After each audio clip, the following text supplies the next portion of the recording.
أعوذ بالله من الشيطان الرجيم. بسم الله الرحمن الرحيم. زين للناس حب الشهوات من النساء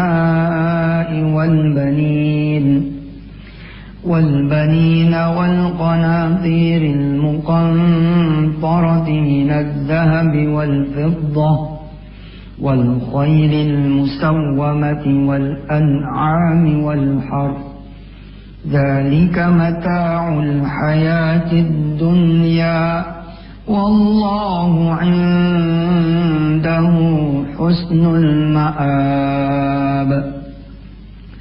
قل أنبئكم بخير من ذلكم للذين اتقوا عند ربهم جنات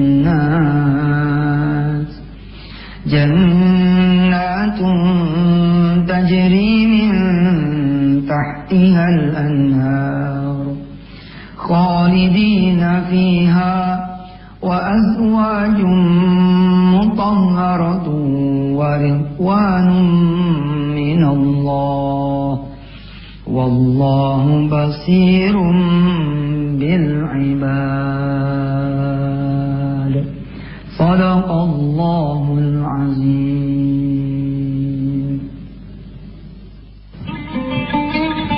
Bismillahirrahmanirrahim. Assalamualaikum warahmatullahi wabarakatuh.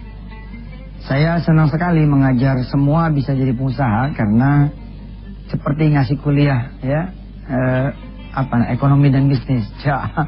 Saya dari dulu pengen ngajar, pengen jadi dosen. Aduh, pemirsa, ya kita baca bismillah yuk. Bismillahirrahmanirrahim. Saya berharap saudara sudah ngejejak doa, saudara sudah ngejejak riyadhah, saudara sudah ngejejak munajat. Kemarin kita belajar Asmaul Husna, saudara udah ngejejak juga Asmaul Husna. Kalau saudara mulai dari kemarin lusa Asmaul Husna, berarti sekarang sudah masuk kepada Asmaul Husna yang keberapa tuh kalau kita boleh hitung? Ya, Ar-Rahman, Ar-Rahim, Al-Malik. Al-Malik ya, dialah yang punya kekuasaan. Baik, kita bismillah, kita lanjutin, kita punya kajian. Ini pemirsa udah saya tulisin lagi yang baru. 8 prinsip dasar pengusaha. Ini saya ekstrak dari surah Ali Imran. Dari surah Ali Imran ayat 16 dan 17. Tentu saja secara ayat ini universal pemirsa ya, tidak bercerita tentang bagaimana seorang menjadi pengusaha. Cuman saya memakai logika ya tafsir untuk menjelaskan bahwa 8 prinsip dasar menjadi pengusaha ini saya ambil dari surah Ali Imran ayat 16-17. Nah, pemirsa yang belum mengikuti kajian ini dari awal tentu akan berpikir keras, akan bertanya-tanya, kenapa kok ini dijadikan dasar filosofi dari Ustadz Yusuf Mansur memakaikan 8 prinsip dasar pengusaha. Jadi dari ayat sebelumnya, dari Zuyyina linnasi. Ini kira-kira berarti ayat berapa? 15, 14. Ini ayat 14 nya. Allah menawarkan kepada manusia ya, ada duniaku loh, aku punya dunia, aku punya kesenangan dunia, punya kesenangan kehidupan yang kalau kalian mau aku sediakan. Dan udah fitrahnya manusia itu senang sama itu, sama rumah, mobil, apartemen, deposito dan semuanya. Ini properti dunia ini disebut oleh Allah. Allah kasih tahu ada yang lebih baik daripada dunia yang aku punya, yang kalian tetap boleh merengkuhnya, mencarinya, memilikinya, menikmatinya. Yang ini apa? Akhirat. Dan sekaligus Allah memberi statement lewat surah Ali Imran ayat 14 dan 15. Dunia ini bisa didapat tanpa meninggalkan akhirat. Akhirat bisa kita dapat tanpa juga kehilangan dunia. Nah, langkah-langkahnya Allah beri. Siapa sih orang yang memiliki dunia dan dia juga memiliki akhirat? Langkah-langkahnya ada di 16 dan 17. Secara sistem agama yang sempurna adanya di 18. Di surah Ali Imran ayat 18 Allah kemudian mengatakan seperti apa? Mari kita lihat.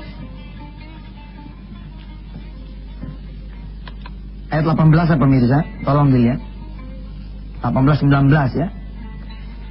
Syahidallahu annahu la ilaha illahu wal malaikatu wa ulul ilmi qa'iman bil qista. La ilaha illahu wal azizul hakim. Inna ad-dina 'indallahil Islam. Wa makhtalafa alladhina utul kitaba illa min ba'di ma ja'ahumul ilm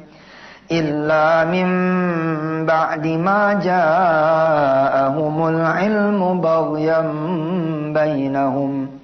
Wa man yakfur bi ayatillahi fa innallaha sari'ul hisab. Islam sebagai tata ya kehidupan yang sempurna, di mana mengandung juga dasar-dasar prinsip saudara menjadi pengusaha. Nih, akhirnya kemudian syahidallahu annahu la ilaha illahu. Dan kalau sistem tata kehidupan ini tidak dipakai oleh manusia, rugi saudara. Bagaimana seorang tukang es bisa mencetak untung sampai 20 juta misalkan? Gak kepikir namanya.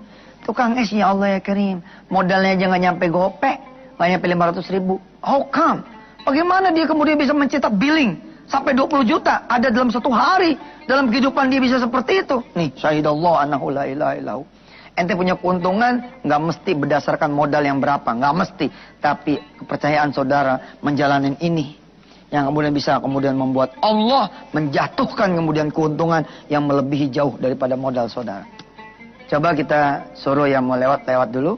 Nanti kita akan bahas ya tentang kaidah yang keenam ya. Kaidah yang keenam yakni al-qanitina, yakni taat.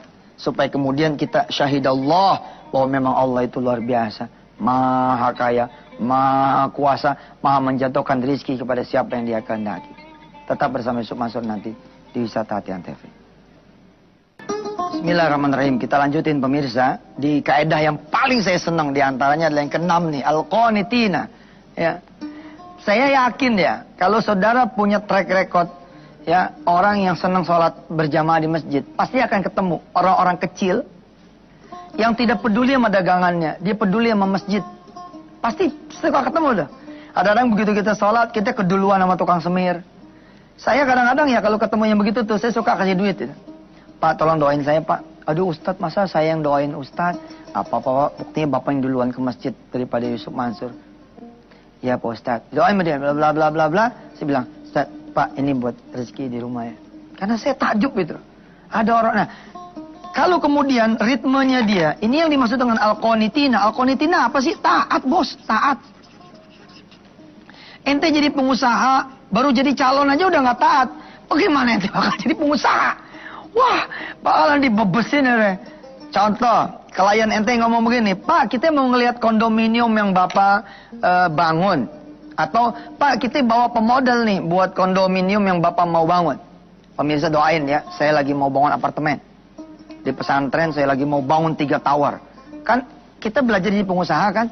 Saya juga berdoa dong. Saya berdoa sama Allah, ya Allah saya pengen nih punya apartemen. Saya pengen jadi pengusaha apartemen. Di mana apartemen ini dibeli sama siapa? Sama orang-orang yang pengen dibangunin bangun malam. Yang pengen sholat subuh berjamaah bersama para santri-santri penghafal Al-Quran. Nah, syaratnya sebenarnya sederhana. Allah bilang, ente taat. Kalau ente taat, ente bakal dicinta sama Allah. Tapi kita belum jadi pengusaha aja udah nggak taat. Nih, pemodal Pak, kita lagi bawa pemodal. Bapak bisa nggak jam 12 kita janjian? Ada apa dengan jam 12 bos? Jam 12 ada sholat zuhur. Allah nggak demen. Ente ketemu makhluknya mengabaikan sang khalik. Ente ketemu hambanya mengabaikan Allah sang pencipta. Nggak demen Allah. Belum ente berhasil, ente udah nggak taat-taat nih. Izin dan siap.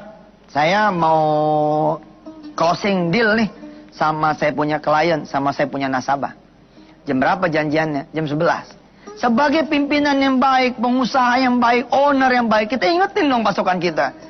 Kalau nanti dia udah datang, terus berjalan nih ya, closingan berjalan sampai jam 12 kurang seperempat, ajak customer ente ke Allah, ajak sholat berjamaah. Ini dia al-qanitina, taat. Saya tidak mendetailkan ya, yang dimaksud dengan taat itu apa? Penuhin yang wajib, hidupin yang sunnah. Usahakan sholat tepat waktu, di awal waktu. Kalau perlu ente yang jadi owner, kalau perlu ente yang menjadi direktur, kalau perlu ente yang menjadi pemilik dari perusahaan ente yang azan. Allahu Akbar, Allahu Akbar. Waduh, di belakang supervisor pada ribut. Bapak udah sholat.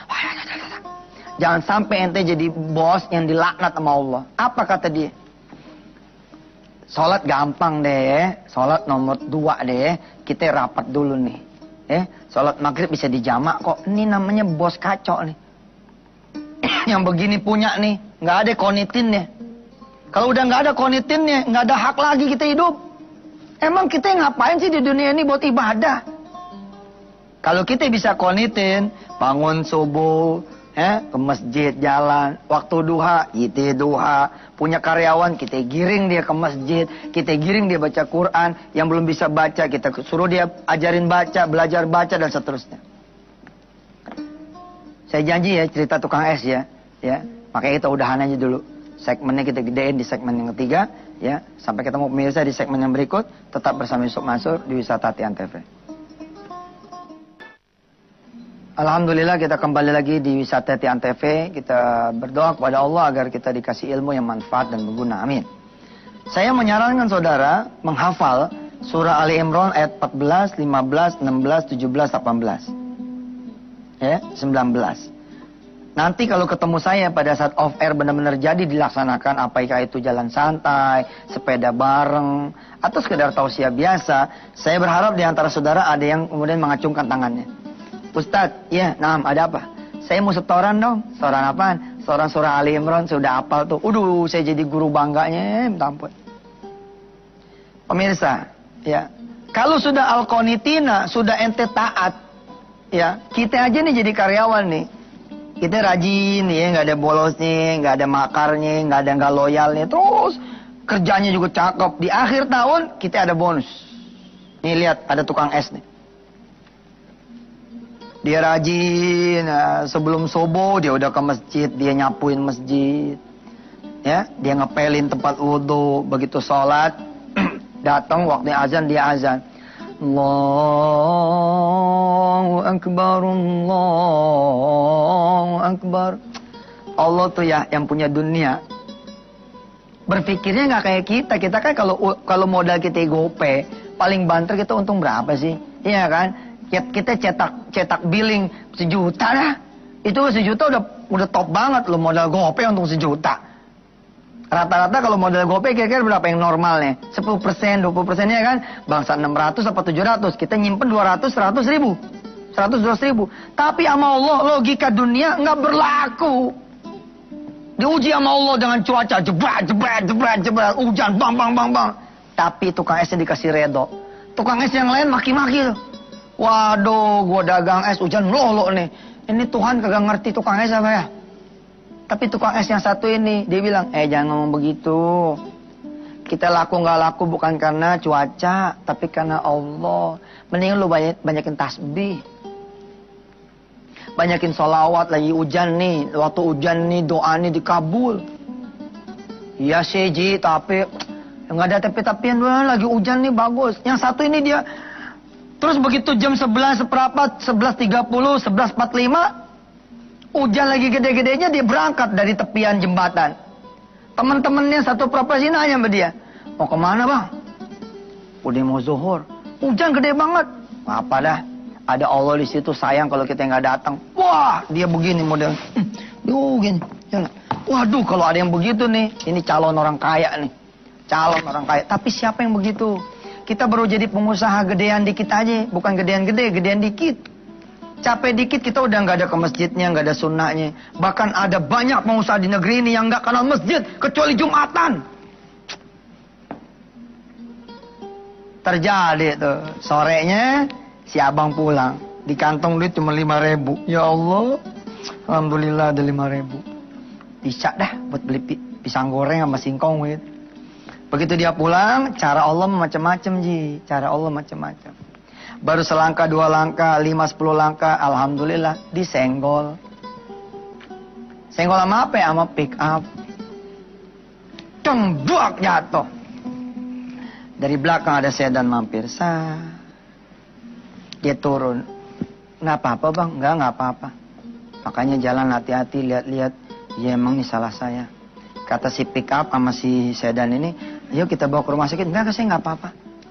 Terus gimana nih dagangannya? Ya udah nggak apa-apa, udah begini nasib saya nggak apa-apa. Apa katanya sedan belakang yang nggak ada judulnya? Kan yang nabrak kan pick up tuh. Tapi yang sedan berhenti. Apa kata si sedan? Ya udah Pak, saya ada rezeki buat Bapak. Kali aja ini bisa gantiin Bapak punya es yang hancur sore hari ini. Yang pick up bilang, nggak usah Pak, biar tanggung jawab saya. Enggak, ini rezeki saya kok. Dia balik ke mobil sedannya, dia ambil dia tuh. Dia ambil 2 ikat. 2 ikat tahu nggak lo? 2 ikat tuh 20 juta. Apa dia bilang? Pak, ini ada rezeki buat Bapak ya. Kita udah belajar kan konsep malaikat kan. Belum tentu pick up yang nabrak ini isinya orang. Belum tentu sedan yang ngiringin juga ini orang. Ini Allah aja udah pengen ngejatuhin. Syahidallahu annahu la ilaha illahu wal malaikatu wa ulul ilmi qaimam bil qisti. La ilaha illahu wal azizul hakim. Subhanallah. Al-Qanitina, saudara. Nah, kita tutup kajian kita. Jangan kita baca lagi ayatnya, pemirsa. Surah ya Ali Imran ayat 14, 15 sampai 19. A'udzu billahi minasy syaithanir rajim. Zuyyina lin-nasi hubbus syahawati minan nisa'i wal banina wal qanatiril muqantarah minadz zahabi wal fiddah wal khaylil musawwamati wal an'ami wal harth. ذلك متاع الحياة الدنيا والله عنده حسن المآب قل أنبئكم بخير من ذلكم للذين اتقوا عند ربهم